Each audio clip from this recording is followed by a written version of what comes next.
Shalom bien-aimés dans le Seigneur. Alors, je suis content de me retrouver devant vous dans le cadre de notre émission La Bonne Part. Et par la grâce de Dieu, depuis quelques numéros déjà, 2 ou 3, nous sommes en train de parler de veille sur ton cœur. Veille sur ton cœur. Garde ton cœur plus que toute autre chose. Ce texte est tiré du livre de Proverbes chapitre 4, le verset 23, où la Bible est en train de dire « Garde ton cœur plus que toute autre chose, car de lui viennent les sources de la vie. Garde ton cœur plus que toute autre chose. » Et nous avons commencé par dire que la Bible est en train de nous donner comme orientation de garder notre cœur. Et la Bible nous dit de faire passer ça en priorité parce que c'est la chose la plus importante dans la vie d'un homme. Tout ce qu'il peut avoir dépend de son cœur. Garde ton cœur plus que toute autre chose. Le cœur passe avant tout. Pourquoi? Parce que la Bible dit que tout ce que vous pouvez avoir, tout ce qui peut vivre en vous, passe par l'état de votre cœur, car c'est de lui que viennent les sources de la vie. C'est la première chose que nous avons commencé à expliquer et nous avons poursuivi en disant que la Bible, Dieu est en train de donner à l'homme la responsabilité de garder son cœur. Ce n'est pas Dieu qui le fera à notre place. Nous sommes responsables de l'état de notre cœur. Ça veut dire que c'est à nous de veiller, nous sommes les gardiens de notre cœur. C'est à nous de nous rendre compte lorsque quelque chose entre dans notre vie, lorsque nous changeons ou il y a quelque chose qui ne fonctionne plus comme il devrait fonctionner. Avant même que le Saint-Esprit fasse son travail, avant que Dieu fasse son travail, il faudrait que nous-mêmes, nous ayons la conscience de faire des check-ups, des checkings de l'état de notre cœur afin de nous rassurer que notre cœur n'est pas affecté, empoisonné par les sémences de l'ennemi ou par le monde. Et nous avons voulu aussi, pour être pratique, donner quelques astuces afin de permettre à chaque chrétien d'être capable de veiller sur son cœur et de garder son cœur. Et nous avons commencé le dernier numéro, avant celui-ci, nous avons commencé à parler de la semence. Nous avons dit que la première manière de garder et de veiller son cœur, comment faire pour veiller sur son cœur, il faudrait veiller sur les types de semences qui entrent dans nos vies. C'est la raison pour laquelle nous avons pris ce texte de Hébreux chapitre 12, le verset 14. La Bible dit « Recherchez la paix avec tous et la sanctification sans laquelle personne ne verra le Seigneur. Veillez à ce que nul ne se prive de sa grâce, à ce que aucune racine d'amertume poussant des rejetants ne produise du trouble et que plusieurs ne soient affectés. » Et nous avons expliqué que la Bible prend l'exemple d'une plante pour expliquer comment l'homme arrive à produire des résultats. Il dit qu'aucune racine d'amertume poussant des rejetants ne produise du trouble. Ça veut dire que tout ce qui se manifeste commence d'abord par quelque part. Avant que le trouble ne soit produit, il y a eu une sémence qui est entrée. La Bible prend l'exemple d'un arbre pour expliquer que toute action provient d'abord d'une sémence qui est entrée. C'est la raison pour laquelle, pour la première manière de veiller sur son cœur, la première astuce que nous avons ici, c'est de veiller sur tout type de sémence qui peut entrer dans notre vie. Tout ce que nous produisons aujourd'hui est entré par une sémence. Tout ce que nous sommes aujourd'hui, les hommes disent que nous sommes les résultats des influences que nous avons eues. Il y a des hommes qui ont sémé en nous. Si nous parlons comme nous parlons, c'est parce que nous avons entendu quelqu'un parler comme ça. C'est la raison pour laquelle lorsque vous prenez un bébé, vous le mettez aux États-Unis, que vous le veillez ou non, ce bébé ne parlera pas français. Il parlera anglais parce que il ne fera que reproduire les choses qu'il entend. Si vous le mettez à Kinshasa, dans une famille où on ne parle pas français, il ne parlera pas le français. Pourquoi? Parce que nous sommes le résultat des différentes sémences que nous sommes, que nous recevons. Et tout enfant de Dieu qui est conscient de ce mystère, qui est conscient de cette réalité, fait attention au type de sémences qui entrent dans sa vie. Et quand on parle de sémences, ce sont les différentes choses que nous voyons, que nous entendons, que nous touchons. Tout ce qui passe par nos sens sont des sémences. Parce qu'il y a des choses qui sont entrées dans votre vie par le toucher. Il y a des choses qui sont entrées dans votre vie parce que vous les avez regardées, vous les avez vues quelque part. Il y a des choses qui sont entrées dans votre vie parce que vous avez entendu quelqu'un vous le dire. Et il y a des choses qui sont entrées dans votre vie parce que vous les avez aussi senties. Tout ce qui passe par vos sens sont des portes de votre âme. Et donc, des canaux, des portes par lesquelles des sémences peuvent entrer. Nous n'allons pas revenir dessus. Nous avons expliqué le numéro dernier, la notion de la sémence. Si vous voulez veiller sur votre cœur, la première chose à faire, avant de vous battre contre j'ai mal parlé, faites attention, ce mal parlé-là que vous avez eu, où est-ce que vous l'avez eu? C'est où que vous avez entendu ça pour la première fois? Avant de vous abattre sur les pulsions sexuelles que vous commencez à avoir qui ne sont pas maîtrisées, essayez de vous rappeler où est-ce que vous avez pris ça. Où est-ce que vous avez été influencé? Certaines personnes, c'est par des musiques. Ils entendent certaines musiques où le sexe est glorifié et naturellement, à l'intérieur d'eux, il y a des pulsions qui se développent. Ainsi, tout ce que nous pouvons ressortir, tout ce que nous pouvons manifester, quelque part a été planté. Il y a eu une sémence qui a été plantée. C'est la raison pour laquelle, si vous voulez veiller sur votre cœur, vous devez premièrement faire attention à vos influences, aux choses que vous écoutez, à tout ce qui peut toucher vos sens, parce que tout cela participe à ce que vous devenez. Il y a beaucoup de gens qui ont des batailles spirituelles juste parce que ils fréquentent des mauvais endroits. Ils fréquentent des mauvaises personnes. Ils peuvent entendre une prédication qui les touche les dimanches, mais les genres de choses qu'il entend pendant la semaine, les genres de choses qu'il entend avec ses amis viennent étouffer tout ce qu'il a reçu. Souvenez-vous de la parabole du sémeur. La Bible est en train de dire que ce qui est tombé sur des épines, c'est une sémence où quand la parole est tombée, la terre peut être bonne, mais les épines viennent étouffer la semence qui était là. La Bible dit que ces semences peuvent être des soucis, des problèmes de la vie, mais aussi tout ce que le monde peut s'aimer déjà en vous. Parce que lorsque vous lisez la Bible, les épines, c'est sans aussi des plantes. Il y a aussi des plantes qui ont des épines. Lorsqu'on dit que la semence est tombée sur des épines, ça veut dire que ce sont des terres qui avaient déjà des semences à l'intérieur. Ça veut dire qu'il y a une semence qui est jetée, mais qui est jetée par Dieu, mais elle trouve déjà des épines, des semences qui étaient là et qui viennent étouffer ce que Dieu vient semer. C'est comme ça qu'il y a des gens qui écoutent la parole le dimanche, mais lorsque ils rentrent en semaine, il y a déjà des choses qu'ils entendent en famille, chez les amis et autour d'eux qui viennent étouffer la bonne semence que Dieu vient mettre dans leur vie. Alors, si vous voulez que la parole de Dieu puisse grandir en vous, si vous voulez que la sémence de Dieu puisse se développer en vous, vous devez apprendre à fermer les portes des mauvaises semences. Vous devez apprendre à tuer les mauvaises sources. Éloignez-vous de ce genre d'amitié. Éloignez-vous de ce genre de programme. Éloignez-vous de ce genre de choses qui,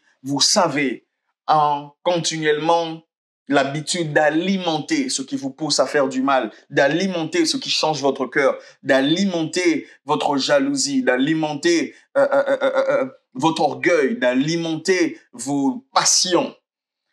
C'est la première chose. Frères et sœurs, si vous n'avez pas la capacité d'être sélectif sur les sources, vos sources, vous êtes perdus. Vous devez comprendre que dans la vie, vous avez le choix. Vous avez le choix de sélectionner qu'est-ce qui va m'influencer et qu'est-ce qui ne va pas m'influencer. C'est votre responsabilité. Alors, très rapidement, aujourd'hui, on va toucher un deuxième point. Je crois que ça va nous permettre de clore ce petit chapitre.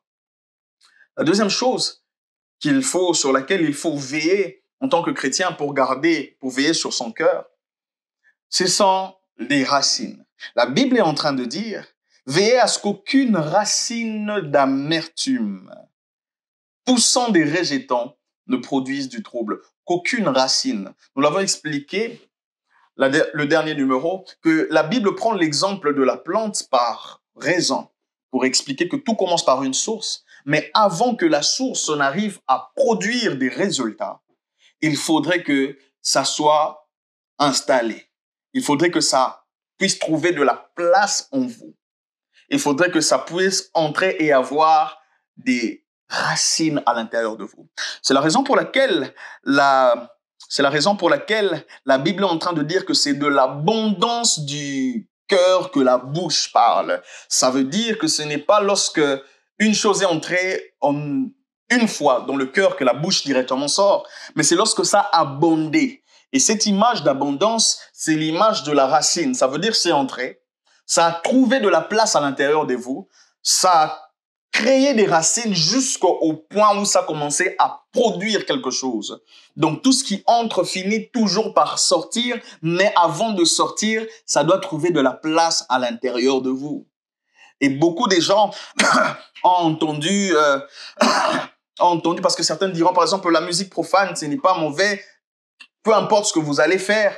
Quand vous vous promenez, vous entendrez la musique dans le bus, vous entendrez la musique à gauche, à droite. Donc, nous sommes environnés de ça. C'est différent de passer dans un véhicule, entendre une musique et de s'asseoir, l'entendre de manière consciencieuse. Parce que là, vous êtes en train de prendre la semence et cette semence est en train de s'asseoir. Et lorsqu'elle entre de manière précise, elle crée des racines. Avant que ça commence à influencer votre vie, pour que ça arrive au point de commencer à gérer vos actions, il faudrait que ça ait produit des racines. C'est le but du diable.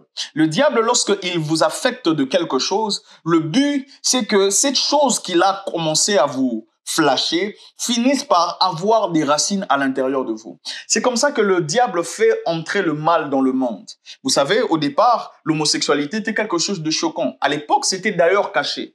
Mais ce que le diable a fait, il a fait une propagande autour de ça. Il nous a mis ça partout, dans toutes les publicités, dans tous les films, dans toutes les séries. Et même dans les dessins animés maintenant, il y a ce que l'on appelle la représentativité. On doit au moins avoir une personne qui est homosexuelle, au moins avoir une personne qui représente. Le but, c'est qu'au départ, ça pouvait choquer de voir des personnes, des hommes s'embrasser, mais plus on le voit, vous allez remarquer qu'à l'intérieur de vous, ce n'est plus autant choquant que la première fois que vous avez vu ça. Pourquoi? Parce que la sémence entre, elle continue à entrer jusqu'à ce qu'elle devienne normale. Ça veut dire qu'elle s'est enfouie, elle a commencé à créer des racines, qui fait que maintenant, c'est normal pour tout le monde. Et c'est comme ça que le diable fonctionne. C'est la raison pour laquelle la Bible est en train de dire dans le texte de 2 Corinthiens chapitre 10, à partir du verset 3. Si nous marchons dans la chair, nous ne combattons pas selon la chair, car les armes avec lesquelles nous combattons ne sont pas charnelles, mais elles sont puissantes par la vertu de Dieu, pour renverser des forteresses. Nous renversons les raisonnements et toute hauteur qui s'élève contre la connaissance de Dieu et nous emmenons toute pensée captive à l'obéissance de la parole de Dieu. Attendez, je vais lire ce texte de la fin vers le début. Nous emmenons toute pensée captive à l'obéissance de la parole de Dieu afin de briser toute hauteur qui s'élève et tout raisonnement. Amen. Je crois que en comprenant, en lisant ça de la fin au début, vous allez comprendre comment ça fonctionne. Parce que avant que un raisonnement soit établi, il faudrait qu'une pensée soit arrivée. C'est comme ça que les sémences du diable viennent des fois comme des pensées. Avant de tomber dans un péché, il faudrait d'abord que vous ayez pensé à ce péché. Et lorsque l'on dit de faire attention aux sémences, c'est déjà être capable de filtrer les pensées. Lorsque les pensées arrivent dans votre tête, être capable de les filtrer. Vous ne pouvez pas vivre de manière victorieuse avec Dieu si vous n'avez pas la maîtrise de vos pensées. Si vous ne savez pas filtrer vos pensées, si vous ne savez pas chasser, discerner, dissocier les pensées qui viennent de Dieu, de celles qui viennent de votre chair et de celles qui viennent du diable. La première bataille, c'est à ce niveau-là. Avant de parler de raisonnement, le raisonnement, c'est lorsqu'une pensée vient et elle s'assoit et vous commencez à réfléchir sur la pensée. Le raisonnement, c'est quelque chose qui vient après la pensée.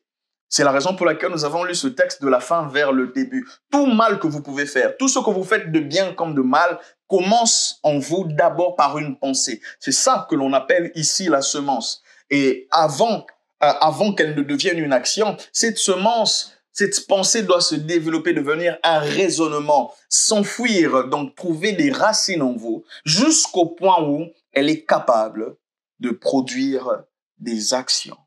C'est la raison pour laquelle, frères et sœurs, nous luttons contre toute forme de pensée et nous nous battons afin que les pensées ne puissent pas devenir des raisonnements, que les pensées ne puissent pas s'élever dans nos vies au point où nous commençons à réfléchir. Pensez-y. Vous voyez, avant de tomber avec un homme ou avant de tomber avec une femme, ça prend du temps.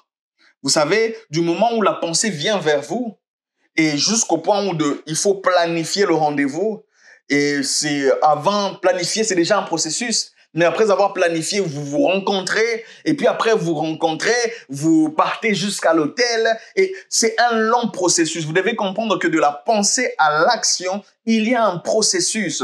Et j'aimerais dire à quelqu'un ici, peu importe le niveau où tu es arrivé dans le processus du mal, si tu entends la voix de Dieu, arrête-toi. Que le diable ne te dise pas ne te dise pas que tu as déjà commencé à consommer, alors tu peux aller jusqu'au bout. C'est faux. Tu peux encore t'arrêter. Il faudrait combattre le mal à sa source. Il faudrait combattre le mal pendant qu'il n'est pas encore trop tard. Il est possible d'éviter ce scandale-là. Que personne ne te dise, tu as déjà mal commencé, donc il faut aller avec jusqu'au bout.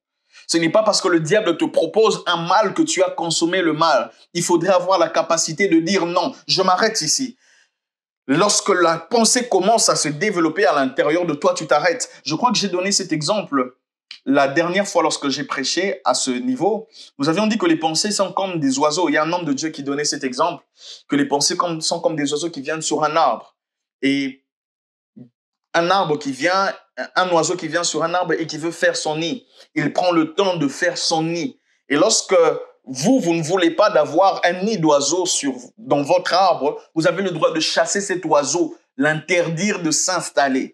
Et c'est la même chose. Lorsque vous voyez que l'oiseau a déjà, les pensées ont commencé à constituer le nid, avant que le nid soit constitué, vous avez le droit d'arrêter là et dire « je ne veux pas aller plus loin ». Parce qu'une fois que le nid est conçu, peut-être vous n'avez qu'un seul oiseau, mais le but de l'oiseau, quand il construit un nid sur un arbre, c'est qu'il va établir sa maison. Il était d'abord un oiseau, mais vous allez vous retrouver avec 2 oiseaux, 3 oiseaux, parce qu'il va se multiplier. Lorsque le mal entre dans la vie d'un homme, ce n'est jamais pour rester lui seul. Le mal a l'aptitude d'ajouter, de contaminer les autres domaines. Ça veut dire que quelqu'un qui vole finira par tuer. Parce que quand il vole, si on l'arrête en train de voler, pour se défendre, il fera tout pour se défendre. Donc, il peut arriver au point de tuer. Lorsque le péché entre dans la vie, il ne vient jamais seul. Il s'organise toujours pour emmener le reste de sa famille. C'est la raison pour laquelle ne vous habituez pas à un mal quelque part en se disant non, c'est juste un seul mal, je laisse ça dans mon coin. Non, le mal a la faculté de faire entrer les autres maux. C'est la raison pour laquelle vous allez remarquer pour certains qui ont commencé avec un péché quelque part, au départ c'était juste une pensée. Au départ c'était juste regarder quelques petites vidéos qui font un plaisir. Et après, vous n'avez pas remarqué à quel point vous êtes allé avec loin. Ça quittait des simples vidéos, vous avez voulu expérimenter et jusqu'au point où vous avez trompé votre femme. Parce que le diable a des ambitions et le péché a tendance à s'agrandir. Donc, aucun péché ne reste petit péché jusqu'au bout. Il ouvrira la porte à d'autres maux. C'est la raison pour laquelle il faudrait le combattre à sa source et vous battre afin que les semences ne produisent pas des racines dans votre vie. Alléluia. Ainsi, frères et sœurs, pour éviter que les semences puissent devenir des racines à l'intérieur de vous, frères et sœurs, vous devez apprendre, je vais te parler de 2 choses, et nous allons finir. La première chose, c'est que vous devez apprendre à traiter les problèmes et non à les éviter. Première chose, traiter les problèmes et non les éviter. Car chaque situation que vous ne traitez pas, que vous étouffez, finit toujours par repousser. Il y a beaucoup de gens qui croient que lorsqu'ils ont des problèmes, le fait d'éviter les problèmes, ça va s'estomper avec le temps. J'aimerais dire à quelqu'un ici que c'est faux. Tout ce qui n'est pas traité finit toujours par repousser tôt ou tard. Tout ce qui n'est pas traité de manière à la source finit toujours par repousser plus tard. Vous êtes dans un couple, vous êtes avec votre femme, vous lui avez fait du mal, mais vous ne voulez pas demander pardon. Et vous vous dites, non, avec le temps, bon, je vais lui offrir un cadeau et tout ça là. C'est vrai. Peut-être le cadeau peut atténuer sa colère, mais le cadeau ne va pas traiter le mal que vous lui avez fait. J'aimerais que vous compreniez ça. Le mal est résolu lorsqu'il est traité à sa source. Pour traiter un problème lorsque vous avez vexé quelqu'un, il faudrait être capable de revenir et dire pardon. Pardon, j'ai mal fait. Il n'y a rien de mieux que ça. À chaque fois que vous ne traitez pas un sujet, c'est comme si vous coupez une branche et la racine demeure. Tout arbre dont vous n'avez pas coupé la racine, les branches finiront toujours par pousser.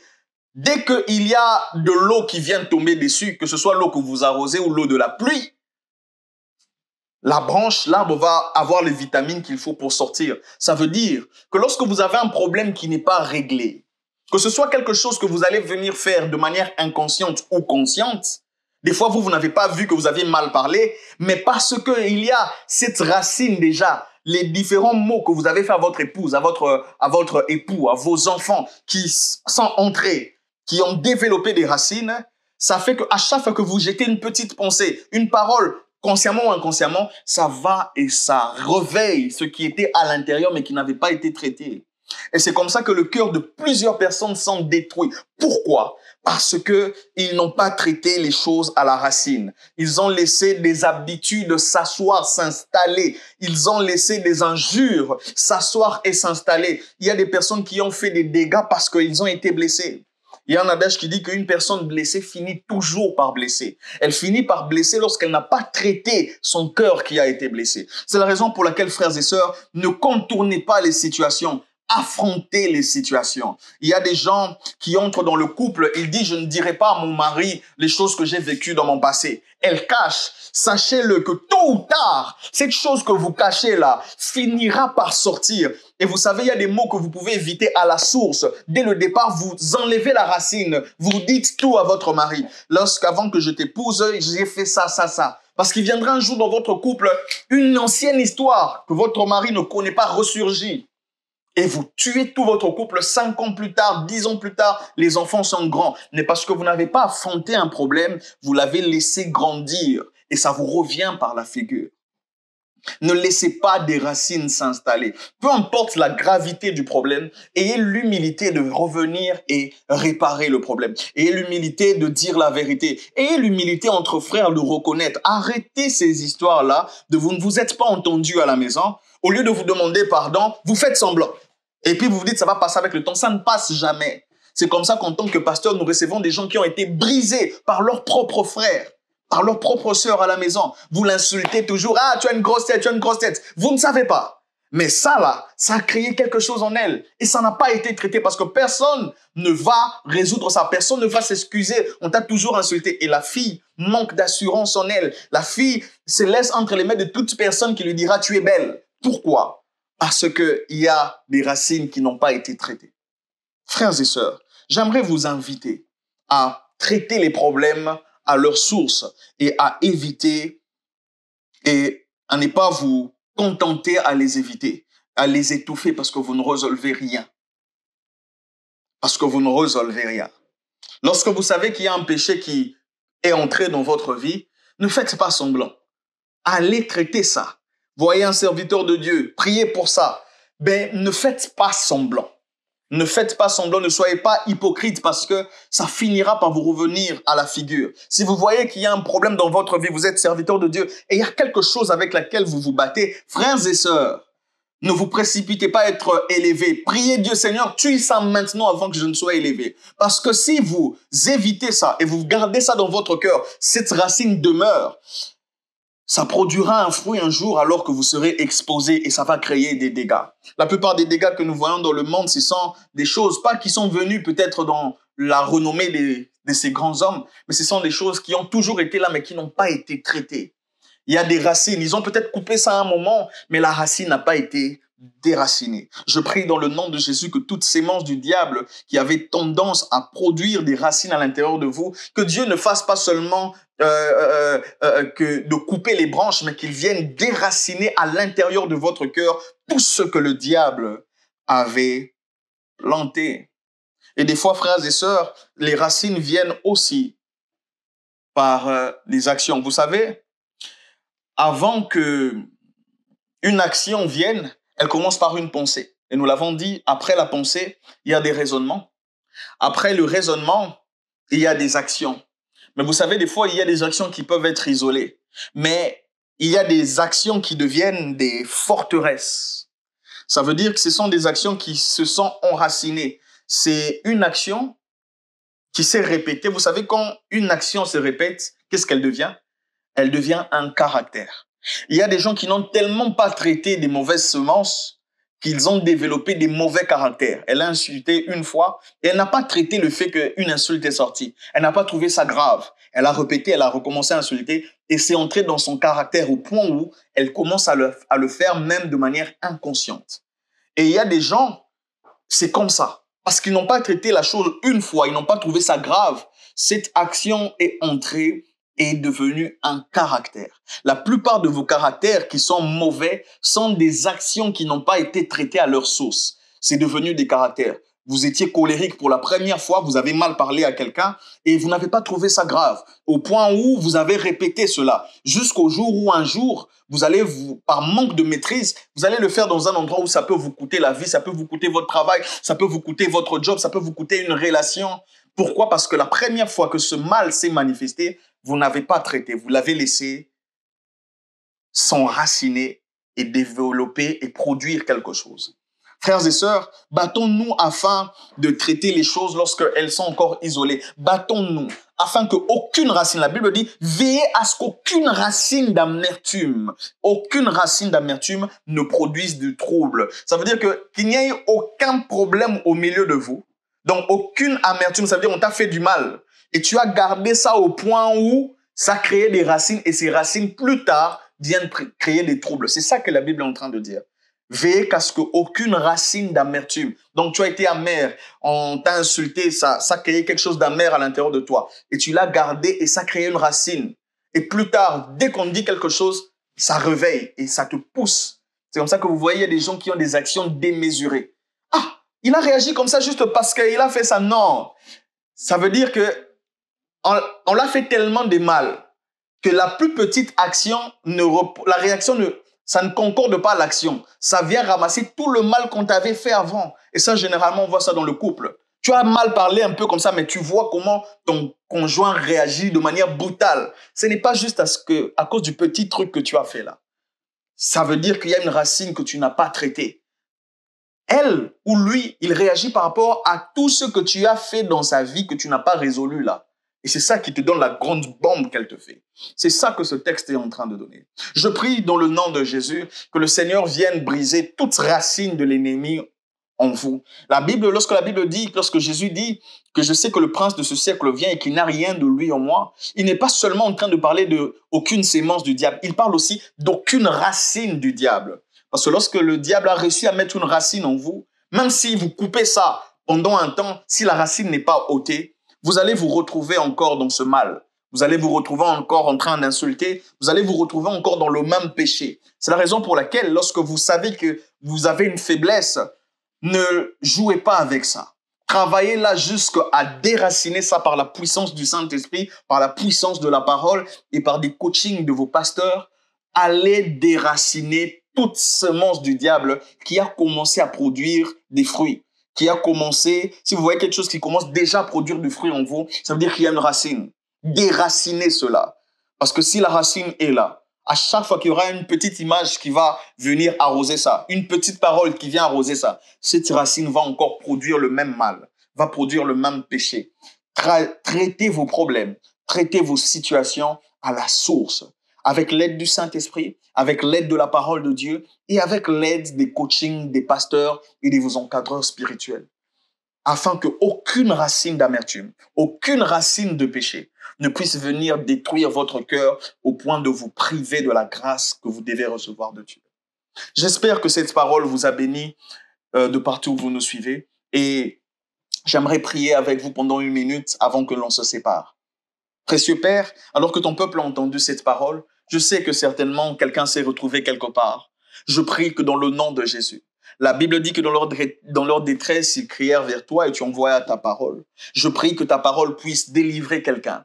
La Bible dit, vous connaîtrez la vérité et la vérité vous affranchira. Je viens m'élever, Seigneur, contre toute racine de mal, toute racine d'amertume, toute racine de péché que le diable a réussi à cultiver dans la vie de mon frère et de ma sœur. Je viens le détruire dans le nom de Jésus-Christ. Je viens déclarer et décréter que la lumière de la parole de Dieu vient entrer dans le cœur de quelqu'un et viens purifier son cœur. Viens entrer là où il y avait le manque de pardon. Viens apporter le pardon. Là où il y avait le manque le manque d'obéissance, viens apporter l'obéissance. Que là où il y avait le manque de repentance, viens apporter la repentance. La Bible dit, ta parole dit que tu ôteras les cœurs de pierre et tu nous donneras des cœurs de chair, des cœurs qui sont capables d'obéir à ta volonté. Je prie dans le nom de Jésus que mon frère et ma sœur soient complètement délivrés de toute racine d'amertume qu'il avait, dans le nom de Jésus-Christ, et qu'il soit une bonne terre à ta parole, que tout ce que le diable avait semé dans son cœur soit détruit à la source, à l'origine,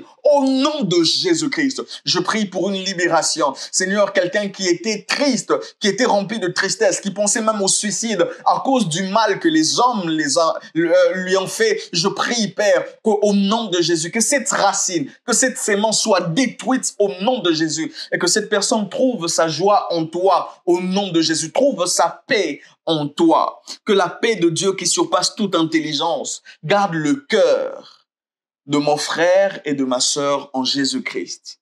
Dans le puissant et précieux nom de Jésus, Père, je prie que ton esprit puisse travailler avec efficacité et donner gloire à Jésus. Au nom de Jésus-Christ de Nazareth, nous avons ainsi prié, nous disons Amen, Amen, Amen. Alors, nous espérons que ce numéro vous a béni. S'il vous a béni, vous allez le retrouver sur, pareil, à l'Aigle Télévision, sur la TNT. Mais vous retrouvez ça aussi sur nos différents réseaux sociaux, sur YouTube, sur Instagram, sur Facebook. Pareil, à l'Aigle TV, vous trouverez ce numéro et les numéros précédents. Alors, si cela vous a béni, je vous exhorte à le partager à vos amis, à vos proches, afin que d'autres personnes soient aussi bénies par ce canal. Sinon, je vous donne rendez-vous au prochain numéro. Que la paix de Dieu soit votre partage. Au nom de Jésus. Shalom chez vous.